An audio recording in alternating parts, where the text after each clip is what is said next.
संस्कृतं संस्कृतिश्चैव श्रेयसे समुपास्यताम्। लोकस्य हितकाम्याय भारतं पुनरुज्ज्वलम्।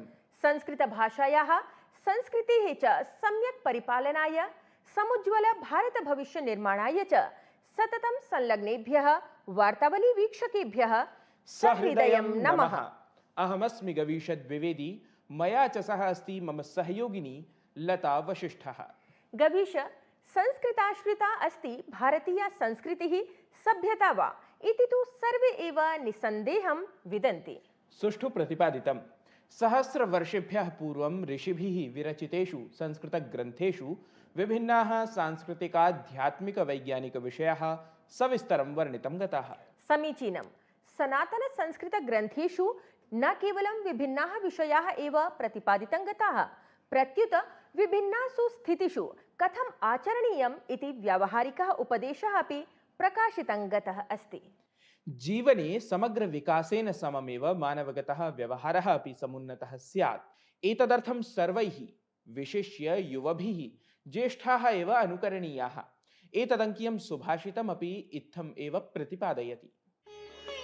यद्यदाचरति श्रेष्ठस्तदेवेतरो जनः स यत्प्रमाणं कुरुते लोकस्तदनुवर्तते।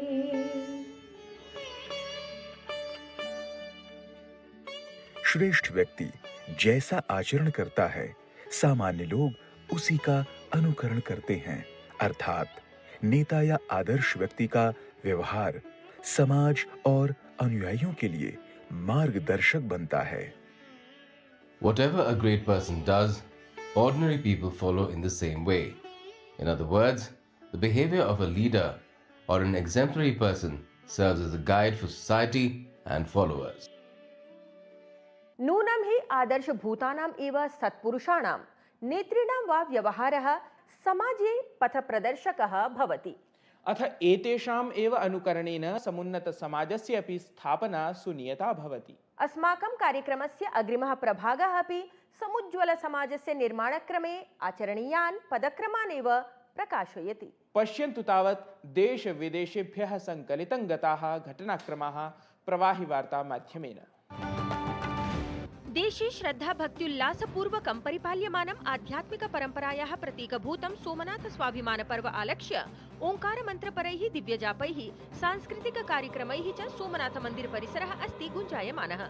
प्रधानमन्त्री नरेन्द्र मोदी कथितवान्, भगवान् श्री सोमनाथः सृष्टेः प्रत्येकस्मिन् कणे विराजते, तदीया अखण्डास्था अनन्तकालात् प्रवहति। स्थिते राष्ट्रीय कलाकेन्द्रे आयोजितस्य ऐषमः तृतीयान्ताराष्ट्रीय भारतीय भाषा सम्मेलनस्य उद्घाटनम् उपराष्ट्रपतिः सीपी राधाकृष्णन् वर्यः कृतवान्। सम्मेलने 25तः अपि अधिकदेशानां प्रतिनिधयः भाषाविदः सहभागितां समाचरितवन्तः। केन्द्रीय गृह सहकारिता मन्त्री अमित शाहः आन्तरिक सुरक्षां दृढयितुं national IED data management system इत्येतस्य उपक्रमस्य शुभारम्भं कृतवान्। एषः उपक्रमः विस्फोटक सामग्री सम्बद्धानां समस्यानां निराकरणार्थम् अथ विस्फोटाक्रमणानाम् अन्वीक्षणार्थं सहायकः स्यात्। विदेश मंत्री डॉक्टर एस जयशंकरः भारत फ्रांस संसदीय मैत्री समूहेन अथ फ्रांस देशस्य सांसदैः समं समुपवेशनं समाचर्य महत्वपूर्णेषु विषयेषु विचार विमर्शं कृतवान्। रेल मंत्री अश्विनी वैष्णवः रेल विभागस्य शताधिकेभ्यः अधिकारिभ्यः ऐषमः 70तमम् अतिविशिष्टं रेल सेवा पुरस्कारं प्रदत्तवान्। अत्रान्तरे असौ रेल विभागस्य कर्मचारिणां कार्याणि श्रमं च प्रशंसन् कथितवान् यत् प्रधानमन्त्रिणः नरेन्द्र मोदिनः संकल्पानुगुणं रेल क्षेत्रे उत्कृष्टं परिवर्तनं जायमानम् अस्ति। ऐषमः विश्व पुस्तकमेलकं नवदिल्ली स्थिते भारतमण्डपम् इत्यत्र आयोज्यमानमस्ति। भारतीय सैन्येतिहासः शौर्यं प्रज्ञा 570 इति विषये केन्द्रिते एतस्मिन् पुस्तकमेलके भारतीय सेनात्रयस्य राष्ट्रनिर्माणाय कृतङ्गतायै भूमिकायै समर्पितमस्ति, यत्र प्रायः 35 देशानां सहस्राधिकं प्रकाशकाः सहभागितां समाचरन्ति। ईरान देशे प्रवर्तमाने प्राशासकीय विरोध प्रदर्शन क्रमे तत्र अन्तर्जाल सेवा अथ अन्ताराष्ट्रिय दूरभाष सम्पर्क सेवा बाधिते जाते। ईरान देशस्य सर्वोच्चः नेता अयातुल्ला अली खामेनेई इत्येषः उक्तवान्, वैदेशिक शक्तीनां समक्षं नैव भविष्यामः पराजिताः।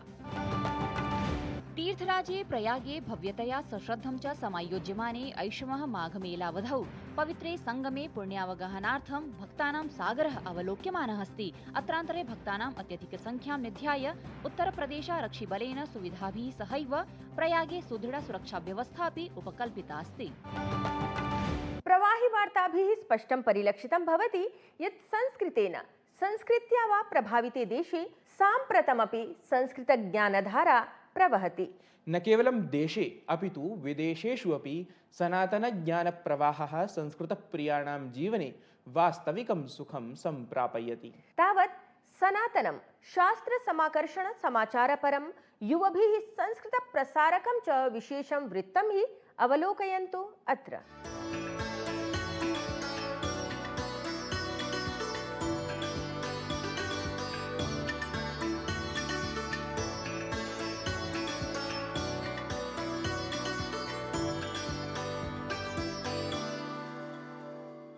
देवराज सेव्यमान पावनाङ्घ्रि पङ्कजम् ज्ञानयज्ञसूत्रमिन्दुशेखरं कृपाकरम्। वाग्दैग्ध्यप्रधाना पाण्डित्य प्रदर्शनयुता सहैव सरला हृद्या मनोज्ञा च देवभाषा संस्कृतभाषा। प्राचीनकालादेव अद्यपर्यन्तं विश्वस्मिन् हि विश्वे स्वच्छायया समेषां प्रबुद्धबुद्धजनानां चित्तं वाचं च प्रकाशयति इति तु सर्वे एव जानन्ति। श्रवणपरम्परया तदनु लेखनपरम्परया पुष्पिता पल्लविता भाषा हि एषा नैकानि आयुर्वेददर्शनादिकानि शास्त्रगतरत्नानि समाश्रित्य अग्रे सरति। तावत् अस्याः भाषायाः ज्ञानयुतः प्रभावः न केवलं पाण्डुलिपि भूर्जादि पत्रेषु प्रत्युत साम्प्रतिके समाजे प्रसृतेषु अध्यन्तर्जालपटलेषु अपि संवर्धितः अस्ति।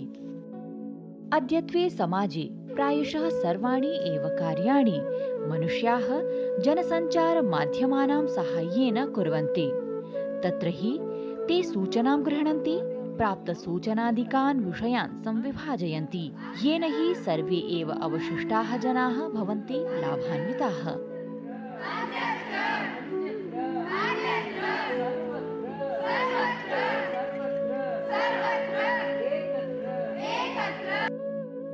एतस्मिन् क्रमे हिन्द्याङ्ग्लादिभाषाः समेत्य संस्कृतभाषाम् अवलम्ब्य जनाः साम्सामयिकघटनाः जनसञ्चारपटलगतासु स्वकीयासु लेखासु प्रसारयन्ति। एतस्मिन् क्रमे हिन्द्याङ्ग्लादिभाषाः समेत्य संस्कृतभाषाम् अवलम्ब्य जनाः समसामयिकघटनाः जनसञ्चारपटलगतासु स्वकीयासु लेखासु प्रसारयन्ति। केसरः तव सङ्गप्रिया तल्लीनं मनः तवागमनेन। ते जनाः फेस्बुक, इंस्टाग्राम, एक्स, यूट्यूब इत्यादिषु जनसञ्चारपटलेषु स्वनिर्मितां सामग्रीं सूचनां च लिखन्ति। युवानः कस्यापि राष्ट्रस्य भविष्यस्य आधारभूताः अथ जीवन्तशक्तियुताः भवन्ति पथप्रदर्शकाः। ते व्यावहारिकभाषाकौशलमाध्यमेन योगायुर्वेदगणितज्योतिषशास्त्रादिविषयान् समेत्य क्रिकेट क्रीडा सदृशीं सामग्रीम् अत्यल्पवाक्यैः प्रस्तुवन्ति। न केवलं दैनन्दिनवस्तूनां नामानि प्रत्युत रैप इति द्रुतगति संयुतानाम् आधुनिकगीतानामपि एते युवानः संस्कृतानुवादं कुर्वन्ति।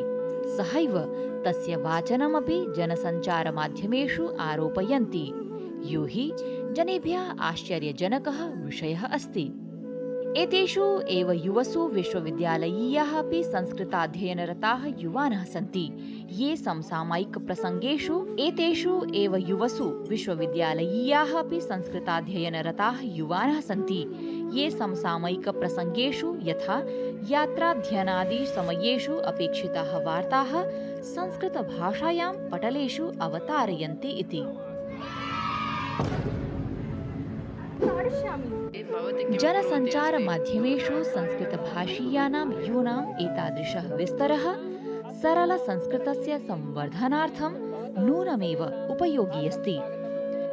यूनाम् एतादृशी सहभागिता भाषां प्रति तदीयं चिन्तनं दायित्वबोधं च संसूचयति अथ सामाजिकार्थिकदृशा च तान् लाभान्वितान् अपि करोति। निधि तिवारी विहितं वार्तावलीवृत्तं डीडी न्यूज़।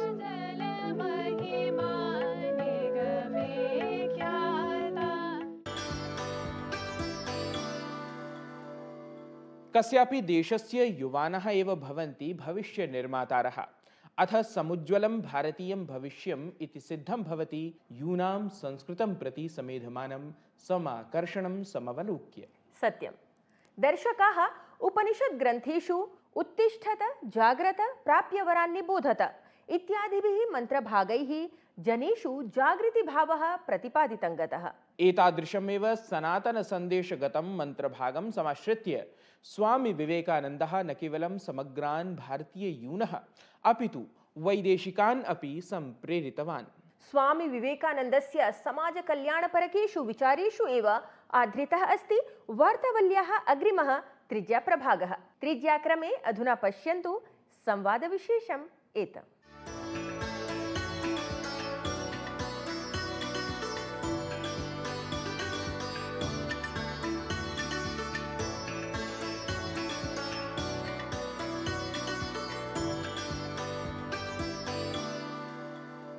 नमः सर्वेभ्यः।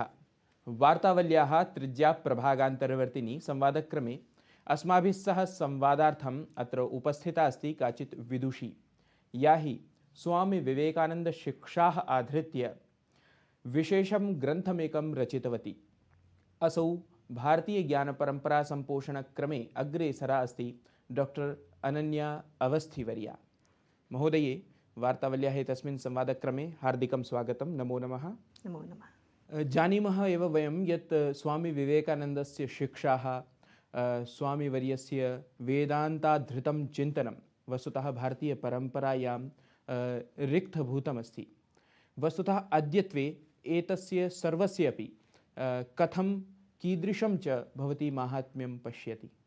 आपने जो प्रश्न किया, स्वामी विवेकानंद जी के बारे में बात करी, वेदांत के बारे में बात करी, और इस बारे में ये बहुत ही एक मुझे लगता है आजकल के परिप्रेक्ष्य में एक बहुत ही ज्वलंत प्रश्न है कि आज के हम कहते हैं मॉडर्न कॉन्टेक्स्ट है, आज जेनजी भी है, इस परिप्रेक्ष्य में अध्यात्म की क्या रेलेवेंस है और इसके साथ साथ हम कैसे अध्यात्म को अपने जीवन में उतार सकते हैं और उतार भी सकते हैं कि नहीं।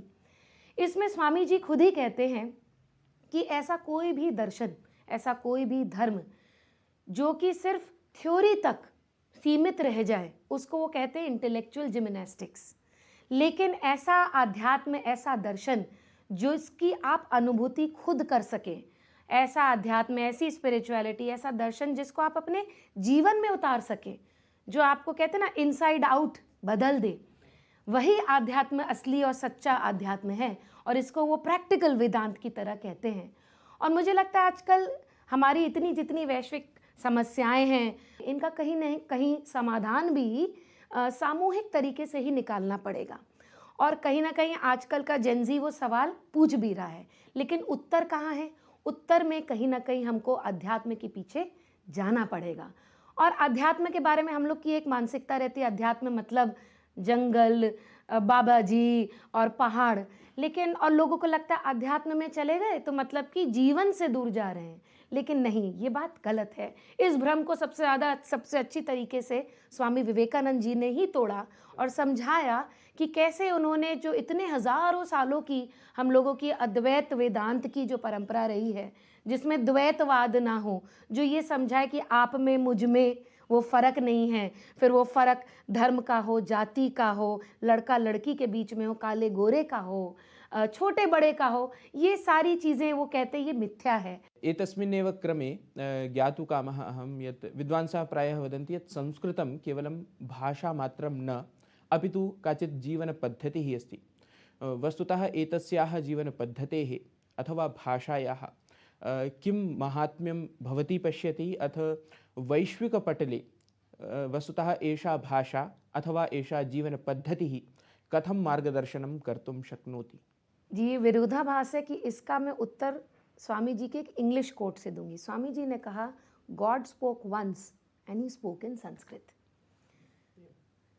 संस्कृत, बहुत सारी भाषाएं हैं विश्व भर में, दुनिया भर में, लेकिन संस्कृत एक भाषा ही नहीं, कहीं ना कहीं एक विचार परंपरा है, एक दर्शन परंपरा है। स्वामी जी कहते हैं कि संस्कृत एक ऐसी भाषा है, शायद अकेली भाषा है, जिसने अपने शब्दों आइए आपको सीधे लिए चलते हैं गुजरात के सोमनाथ, जहां पर प्रधानमंत्री नरेंद्र मोदी एक रोड शो कार्यक्रम में शामिल हुए।